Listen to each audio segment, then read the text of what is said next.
Yeah, I see it's you, Mr. Hotshot. Mrs. Black told me to let you in. He finished off with a snort. Davis didn't think they were going to be best buds, sharing a beer at the Feathers. Davis pulled in front of the beautiful old house, which had probably been built around the beginning of the 20th century. It had a full 3 stories with a deep wraparound porch, at least a half-dozen chimneys, and big windows everywhere. It was painted a soft light blue with chocolate trim, though he thought it could use a bit of a touch-up. He stepped out of his Jeep to see a young guy in a green feed cap riding on a mower in clean straight lines over the large front lawn. He breathed in a hint of early spring jasmine, his mom's favorite, triggering a memory of being a teenager and wanting to go back to sleep. It wasn't breath-seeing cold, but close enough. He zipped up his leather jacket. The front door opened, and there stood the big man again, Hooley, who'd come busting out of the house yesterday morning, eager and ready to jerk out his tonsils until Natalie had called him off. Davis eyed Hooley now, his beefy arms crossed over his beefy chest, a black turtleneck stretched around his thick neck, looking like he could punch out Muhammad Ali in his heyday, and wondered if Hooley's IQ was a match for his muscles. He walked past the bodyguard, knowing the middle of his back was being tracked. It didn't occur to him that Hooley was thinking Davis looked like a pussy with a smart mouth, and not even contemplating the size of his brain until he said, "You shouldn't be here, Yahoo," and he cracked his knuckles for emphasis. "We don't need you hanging around bragging about how cool you are." Davis turned, gave Hooley an appalled look. "What?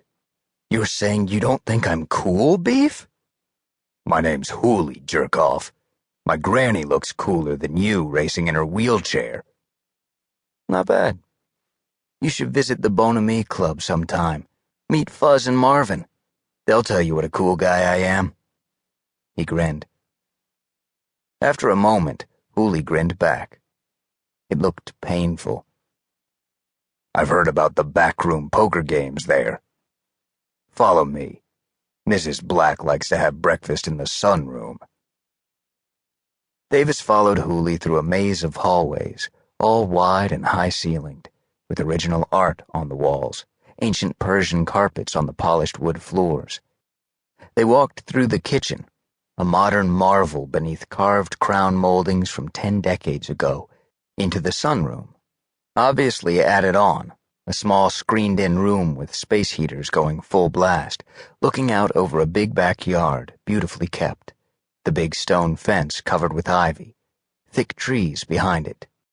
"Agent Sullivan, welcome to my home." Natalie Black rose, shook his hand, gave him a big smile, waved around the room. "I like it out here, even when it's cold outside. You can be toasty with the space heaters, and you feel like you're cocooned in nature's bosom. My husband always... Well, never mind that." "I should have recognized you yesterday, Mrs. Black." "Actually, I'm glad you didn't right away, Agent Sullivan. Apparently, we both know about each other now, since I checked you out as well."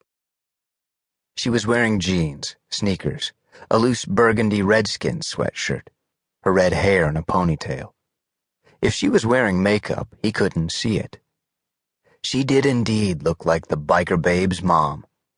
Because he was a cop, he saw the strain in her eyes the same light green color as her kids. He shook her hand, waited for her to sit, then sat down himself. He drank orange juice, then his coffee, rich and thick. He could feel it hitting his bloodstream. Had to be the finest feeling there was. "Hooley, all's good here. Go to the kitchen and have some breakfast."